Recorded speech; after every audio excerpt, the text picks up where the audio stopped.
Hello students, आज हम कक्षा 10वीं में विज्ञान और प्रौद्योगिकी भाग 2 साइंस 2 का हम चौथा प्रकरण पढ़ रहे हैं। उसमें हमने कुछ टॉपिक पहले देखे थे। परिसंस्था, पुनरावलोकन, ये वाला टॉपिक हमारा हो चुका है। फिर उसके बाद था पर्यावरण तथा परिसंस्था में संबंध, ये भी टॉपिक हो चुका है। आज हम पढ़ेंगे पर्यावरण संवर्धन। यहाँ पे हमारा आज का टॉपिक है पर्यावरण संवर्धन यानी एनवायरमेंटल कंजर्वेशन। ठीक है, लेकिन ये पढ़ने से पहले हम यहाँ पे कुछ देखेंगे।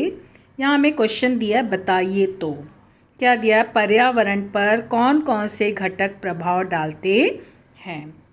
हम पहले भी पढ़ चुके हैं कि पर्यावरण पे जो है पर्यावरण असल में क्या है, जैविक और अजैविक घटक जो है वो सारे उसके प्रभाव डालते हैं। फिर उसके बाद जो भोजन श्रृंखला उसमें जो अंतर क्रिया होती है वो बाधित होती है। फिर मानव निर्मित जो घटक हैं उनके वजह से भी होती है, घटना घटती है। हम लोग पहले भी देख चुके हैं। ये हमारे घटक हैं ना, जैविक और अजैविक घटक। इसमें जैविक घटक में देखो भौतिक कारक है जो तापमान, आर्द्रता, प्रकाश, वायुमंडलीय दाब, स्थलाकृति। फिर उसके बाद अकार्बनिक कारक में जल है, वायुमंडलीय गैस है, मिट्टी, खनिज, चट्टान है। फिर उसके बाद कार्बनिक कारक में प्रथिन, कार्बोहाइड्रेट, वसा है। मतलब इन सब के कारण जो है पर्यावरण पे असर पड़ता है। फिर उसके बाद जैविक घटक के कारण भी अगर भोजन श्रृंखला में जैसे उत्पादक उपभोक्ता घटक में भी अगर संतुलन बिगड़ गया तो भी इसके असर होते हैं। यानी पर्यावरण पे ये सभी घटक जो है प्रभाव डालते हैं। हम लोग जो है पहले भी देख चुके हैं ना पर्यावरण के घटक, यानी मानव निर्मित घटक भी होते हैं और प्राकृतिक घटक भी होते हैं। मनुष्य की क्रियाओं द्वारा भी जो है इस पर असर पड़ता है। फिर उसके बाद है पर्यावरण में भक्षकों की संख्या में सतत वृद्धि हुई तो क्या होगा। अब जैसे जो है भोजन जाल में तुमने देखा था ना कि जो भक्षक है, अब अलग भक्षकों की संख्या में अगर वृद्धि सतत यानी कंटिन्यूटी वृद्धि होने लगी तो भक्ष्य की संख्या में क्या हो जाएगा, भक्ष्य के क्या हो जाएगा। अब यहाँ पे देखो ये भक्ष्य है, भक्षक है, ये सब हम लोग पढ़े थे ना, प्राथमिक भक्षक, द्वितीय भक्षक, ये सब भोजन जाल हैं। तो इसमें अगर भक्षकों की संख्या में कंटिन्यूटी वृद्धि होते जा रही है तो जो भक्ष्य होगा क्या हो जाएगा, उनमें कमी आ जाएगी क्योंकि भक्षक ज़्यादा हैं। भक्ष्य क्योंकि ये ज़्यादा जो है भक्ष्य बनाते चले जा रहे हैं, लेते चले जा रहे हैं, तो फिर क्या होगा, भक्ष्य की संख्या में कमी आ जाएगी। और फिर इसके कारण क्या होगा, भोजन जब मिलने के कारण क्या होगा, भक्षकों की संख्या बाद में फिर जब भक्ष्य कम हो जाएंगे तो फिर भक्षक जो हैं उनको भी जब भोजन नहीं मिलेगा तो फिर क्या हो जाएंगे, उनमें भी धीरे धीरे बाद में कमी होने लगेगी। यानी भोजन जाल अगर इसका संतुलन बिगड़ा तो पर्यावरण में भी संतुलन बिगड़ेगा। ठीक है, तो यहाँ पर अगला क्वेश्चन क्या बोला है कि नदी के किनारे पट्टी भागों में बड़े बड़े कारखाने स्थापित किए गए तो नदी इस परिसंस्था पर क्या परिणाम होगा। अगर नदी के किनारे कारखाने हैं तो तुम्हें पता कारखानों का दूषित पानी क्या होगा, वो नदी में ही डाला जाएगा। यहाँ पे जैसे कारखाने हैं, कारखानों का सब कचरा भी नदी में आ जाएगा, सारे जो है जो दूषित पानी है वो भी नदी में जाएगा, सारे कचरे नदी, क्योंकि औद्योगिक इंडस्ट्री है ना, फैक्ट्रीज़ हैं, तो उसके सब जो पानी है वो गंदा पानी वो नदी में ही जाकर मिलेगा। तो उससे क्या होगा, नदी में जब सब कचरा चला जाएगा तो उससे नदी प्रदूषित होगी, जल विषैले हो जाएंगे। कचरे के कारण नदी के पानी में रहने वाले जो सजीव हैं उन पर इसका प्रभाव पड़ेगा, क्योंकि यहाँ पे देखो अब ये सारे कचरे उसमें जो है नदी में फेंके जा रहे हैं, गंदा पानी देखो कितना जा रहा है। तो उसके कारण फिर जो है वो नदी का पानी जो विषैला हो जाएगा, तो उसके अंदर जो सजीव रहते हैं फिर वो क्या हो गया, उनकी मृत्यु हो जाएगी। और पानी भी जो प्रदूषित पानी है वो पीने योग्य नहीं रहेगा, तो इसके लिए स्वास्थ्य पर भी बुरा प्रभाव पड़ेगा। तो जो पानी में जो जलीय भोजन श्रृंखला है उनका भी उनकी भी जो है उनमें असंतुलन हो सकता है। तो इसके लिए अब यहाँ पे हमारा टॉपिक था, तो यानी क्या हुआ, पर्यावरण में विद्यमान कुछ प्राकृतिक घटक तथा कुछ मानव निर्मित दूषित घटक जब पर्यावरण को हानि पहुँचाते हैं तो पर्यावरण में समाविष्ट अनेक घटकों में असंतुलन का निर्माण होता है। ठीक है, क्योंकि यहाँ पे हुआ ना कुछ प्राकृतिक घटक हैं और कुछ जो है वो मानव निर्मित दूषित घटक हैं। तो ये सब क्या करते हैं, पर्यावरण को हानि पहुँचाते हैं और फिर उससे क्या हुआ कि जो पर्यावरण में समाविष्ट जो अनेक घटक है उसमें असंतुलन का निर्माण होता है। तो उसका असर क्या होगा, उन घटकों के ही मुख्यतः जैविक घटकों के अस्तित्व पर होता है। तो इसमें क्या हुआ कि यहाँ पे पर्यावरण पर इसका प्रभाव डालने वाले मुख्य रूप से 2 प्रकार के घटक हैं, प्राकृतिक और मानव निर्मित घटक। यानी पर्यावरण पे कौन से घटक प्रभाव डालते हैं, प्राकृतिक घटक तथा मानव निर्मित घटक। उसके बाद हमारा टॉपिक था निरीक्षण कीजिए और जानकारी लिखिए, लेकिन ये टॉपिक हमारा कोरोना महामारी की वजह से इसको कट किया गया। अपने आसपास पर्यावरण का निरीक्षण कीजिए और नीचे दी गई प्रवाह तालिका पूर्ण कीजिए, ठीक है। लेकिन ये हमें जो है नहीं करना है। फिर उसके बाद हमें पता है हमारे यहाँ पर पर्यावरण में वायुमंडल है, जैवमंडल है, जलमंडल है, स्थल मंडल है। तो ये सब जो है पर्यावरण के सारे घटक हैं। इसमें ये सारे जो है प्रकृति निर्मित घटक हैं, ठीक है। वायुमंडल में देखो गैसों का आवरण है, जलमंडल में पानी है, जैवमंडल में भूमि मतलब वहाँ पे जो है सजीव हैं और स्थल मंडल में भूमि है। लेकिन क्या हो रहा है, आज पृथ्वी पर अनेक प्राकृतिक तथा मानव निर्मित घटकों का दुष्परिणाम होकर अनेक पर्यावरणीय समस्याएं निर्मित हुई हैं। क्योंकि हम जो घटक का जो दुष्परिणाम उसके कारण पर्यावरणीय समस्या निर्मित हुई। पर्यावरणीय प्रदूषण उनमें से एक समस्या है ना। प्रदूषण की समस्या सबसे ज़्यादा हो गई है। सामान्य रूप से किसी भी वस्तु का अथवा पदार्थ का दूषितीकरण अर्थात प्रदूषण है। प्रदूषण यानी क्या हुआ, ये असल में देखा जाए तो एक ग्रीक शब्द से बना है, यानी दूषित होना। इसकी परिभाषा क्या है, सामान्य रूप से किसी भी वस्तु का अथवा पदार्थों का दूषितीकरण अर्थात उसका प्रदूषण है। पर्यावरणीय प्रदूषण अर्थात प्राकृतिक घटनाओं अथवा मानव के क्रियाकलापों द्वारा आसपास के पर्यावरण पर होने वाला अनावश्यक अस्वीकार्य बदलाव है। क्योंकि यहाँ पे प्रदूषण जो है, प्रदूषण यानी क्या हुआ, जो प्राकृतिक घटना है ना, मनुष्य के जो क्रियाकलाप हैं उसके द्वारा क्या हो रहा है, जो अनावश्यक कार्य हो रहे हैं पर्यावरण में, वह सब उसका बदलाव है। जैसे हवा, पानी, जमीन आदि का रासायनिक, भौतिक, जैविक गुणधर्म। उसी प्रकार मानव अथवा सजीवों के लिए घातक ऐसे प्रत्यक्ष और अप्रत्यक्ष परिवर्तन का घटित होना होता है। मानवीय जनसंख्या का विस्फोट, तीव्र गति से होने वाला औद्योगिकीकरण, फिर उसके बाद प्राकृतिक संसाधनों का अंधाधुंध उपयोग, जंगल की कटाई, अनियोजित शहरीकरण, ये सब कारण से पर्यावरणीय प्रदूषण की हो रहा है, ठीक है। पर्यावरण के ये सब घटक हैं जिनके कारण पर्यावरण हो रहा है, प्रदूषण हो रहा है। फिर यहाँ पे हमारा टॉपिक है थोड़ा याद कीजिए।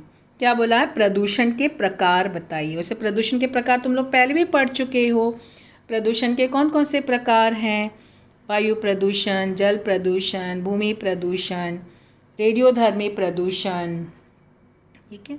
फिर उसके अलावा जो है प्लास्टिक प्रदूषण, हमें पता नहीं, ये सब प्रदूषण के प्रकार है। देखो, वायु प्रदूषण, जल प्रदूषण, भूमि प्रदूषण, प्रकाशीय प्रदूषण, ध्वनि प्रदूषण, ठीक है, ये सब प्रदूषण के प्रकार हैं।